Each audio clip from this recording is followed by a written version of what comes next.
Olá, vamos iniciar a nossa primeira unidade do curso de Geometria Analítica. Ela versa sobre análise vetorial. Então, antes de começarmos a falar sobre os vetores em si, é necessário que haja uma distinção entre o que significa grandezas escalares e grandezas vetoriais.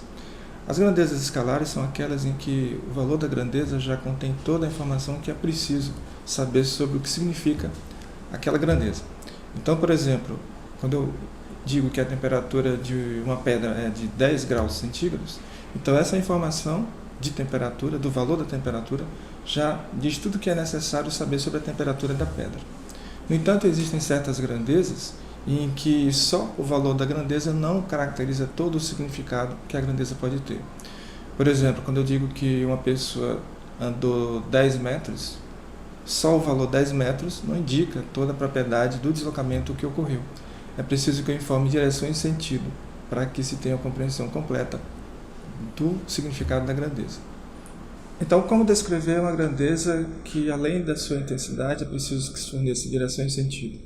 A forma usual que nós temos é representar essa grandeza através de uma seta.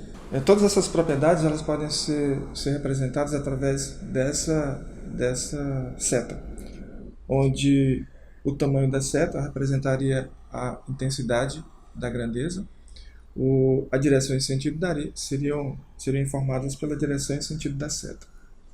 Então, nós representamos uma grandeza vetorial dessa forma, né?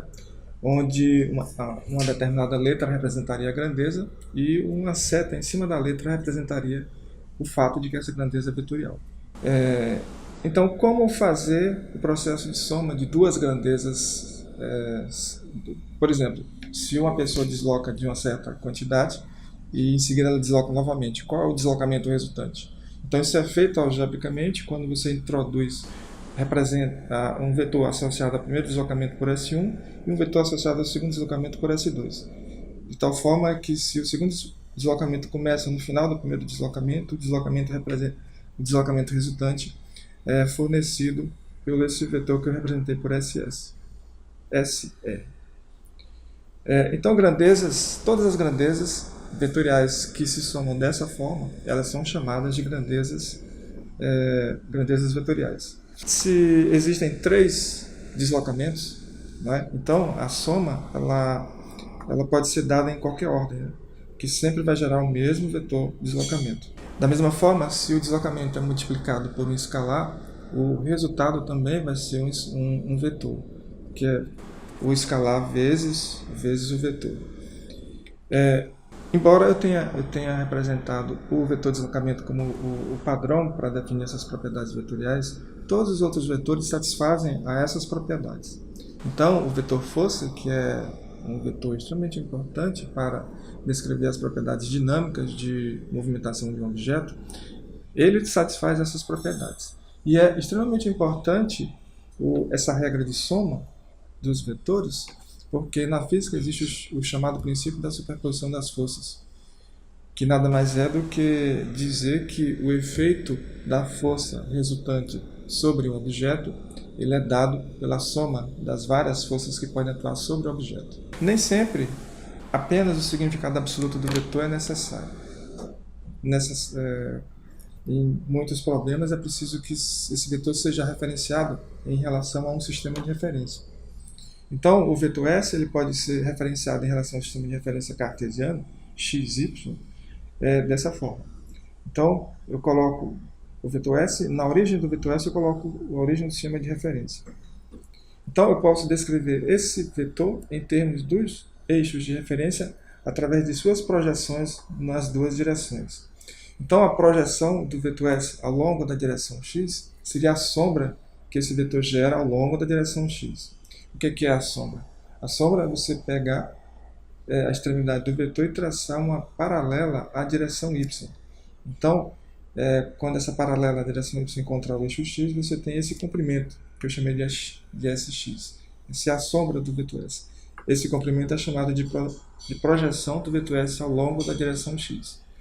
Da mesma forma, a projeção do vetor S ao longo da direção y é dada construída pelo mesmo processo, né? Só que agora é uma paralela ao eixo x. Então, com isso, através das projeções do vetor S, eu posso definir vetores que são associados às direções x e y, né? Da seguinte forma: eu defino um vetor especial chamado vetor unitário, que, de forma geral, é o módulo do vetor dividido pela sua intensidade. Isso indica um vetor cujo tamanho é unidade e está na direção do vetor que eu estou considerando. Então, por padrão, os vetores unitários ao longo da direção x e ao longo da direção y são representados pelas letras I, né, para o vetor unitário ao longo da direção x, e pela letra J para o vetor unitário ao longo da direção y. De tal forma que os vetores associados às projeções Sx e Sy são dados assim, né? Sx vezes o valor da projeção vezes o vetor unitário ao longo da direção. Da mesma forma, Sy.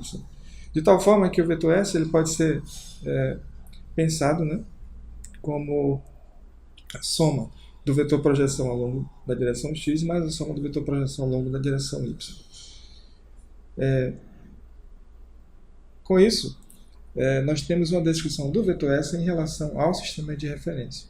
Alternativamente, em muitas situações, né, na física, a gente precisa de uma descrição em termos da intensidade do vetor, ou seja, do seu tamanho, e do ângulo que ele forma com a direção x. Usando a definição de sinos e cossenos, então a projeção pode ser escrita como sendo o módulo do vetor S vezes o cosseno do ângulo que o vetor forma com a direção x. Da mesma forma, a projeção ao longo de Sy vai ser o tamanho do vetor S vezes o seno do ângulo que ele forma com a direção x. Então, com isso, eu posso reescrever o vetor S nessa forma, Sx na direção Y mais Sy na direção J, como sendo S vezes o cosseno do ângulo na direção x mais o seno do ângulo, mais S vezes o seno do ângulo na direção J. Né? Ou seja, S vai ser, colocando S em evidência, vai ser S vezes cosseno de θ na direção Y vezes o seno de θ na direção J. De tal forma que eu posso pensar o S como sendo, né, S dividido pelo módulo de S. Então, com isso, eu acho uma expressão para o vetor unitário em termos do cosseno e do seno do ângulo que ele forma com o eixo x. Tá bom? Essa notação pode ser facilmente estendida para 3 dimensões, introduzindo a componente que o vetor pode ter na direção z, né? Ou seja, no eixo z. O eixo z ele tem como vetor unitário o vetor k, né? Que usualmente se representa o vetor unitário ao longo da direção z como k, com a setinha em cima. Com relação à soma, os vetores, as suas propriedades são essas. Existem duas operações de produto que se podem fazer com o vetor. Um produto entre dois vetores gerando um escalar e um produto entre dois vetores gerando um outro vetor. O produto gerando um escalar ele pode ser descrito da seguinte forma. Imagine que eu tenha um vetor S1 e um vetor S2. Né? Se os vetores não estão na mesma direção, então eles formam um ângulo. Se eu colocar a origem dos dois vetores na mesma posição do espaço, θ vai ser o ângulo entre os dois vetores, S1 e S2. Então, com isso, eu posso encontrar a projeção do vetor S1 na direção do vetor S2. Essa projeção é dada pelo módulo de S1 vezes o cosseno de θ, que foi feito na definição do vetor em relação ao sistema de referência. Então, o produto escalar dos vetores S1 e S2 é representado assim, S1 ponto S2. Então, lê-se da seguinte forma, S1 escalar S2. Então, o produto escalar entre os vetores S1 e S2 ele é dado pela projeção do vetor S1 na direção S2 vezes o módulo do vetor S2. Essa definição ela é extremamente importante na definição de trabalho realizado por uma força. Então, o trabalho é definido como sendo o produto escalar da força pelo vetor distância, ou seja, a força atuando sobre um determinado objeto, ele provoca a movimentação desse objeto em uma certa direção. Se eu defino um vetor associado a essa direção, o produto escalar de F pelo vetor distância seria o que se chama de trabalho. E ao trabalho está associado a variação da energia cinética, como vocês vão ver no curso de mecânica geral. O outro produto entre dois vetores, cujo resultado é um vetor, é o que se chama de produto vetorial. O módulo do produto vetorial é dado da seguinte forma.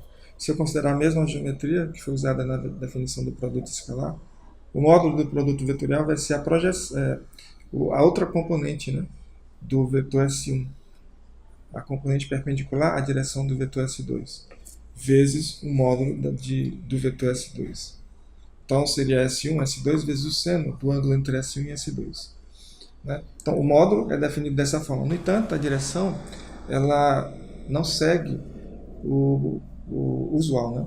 A direção do vetor S2 ela é perpendicular ao plano formado pelos vetores S1 e S2.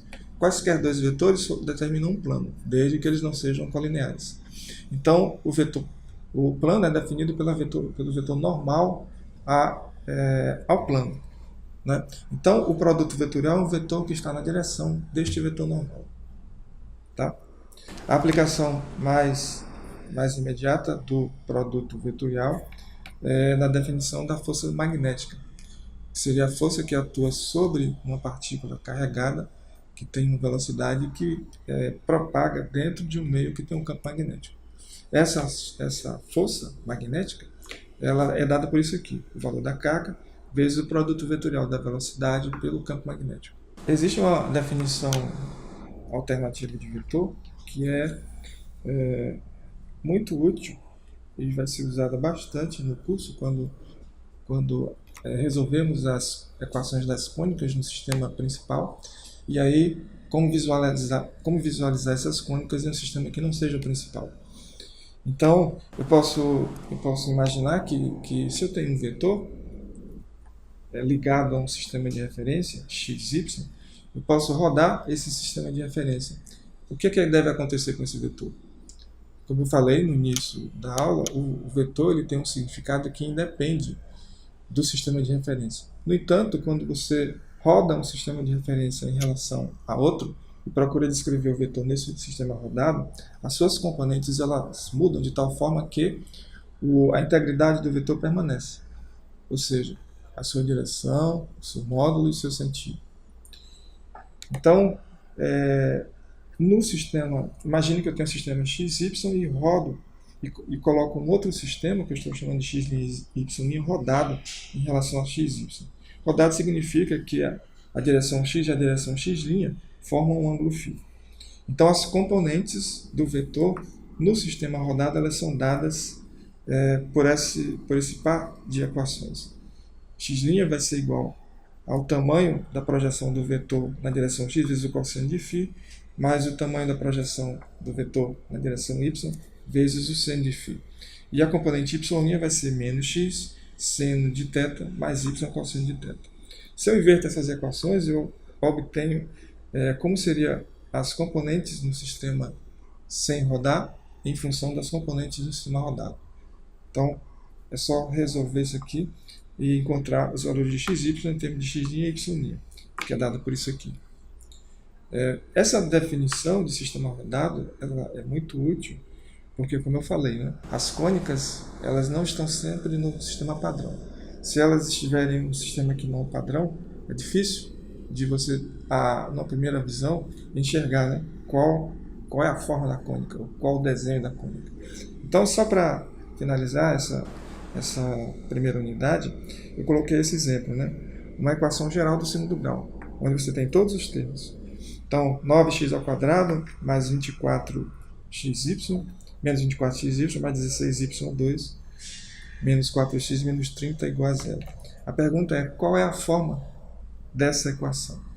Então, mais na frente, nós vamos ver que se o sistema de referência XY, na qual essa forma é descrita, ele é rodado por um determinado ângulo, então a forma da cônica é bastante simplificada. Nesse exemplo, se eu rodo o sistema de referência de tal forma que o cosseno seja 4/5 e o seno seja 3/5, a cônica, ou seja, a curva, no sistema linha, ela é descrita por isso aqui, né? y² menos 2y', que é a forma padrão de uma parábola. Com esse exemplo, nós finalizamos a primeira unidade do curso de Geometria Analítica. Então, no ambiente virtual, existe uma lista de exercícios para que vocês possam treinar sobre este conteúdo. E se vocês lerem o livro-texto, existem muitos exemplos que vocês podem fazer que nós podemos discutir.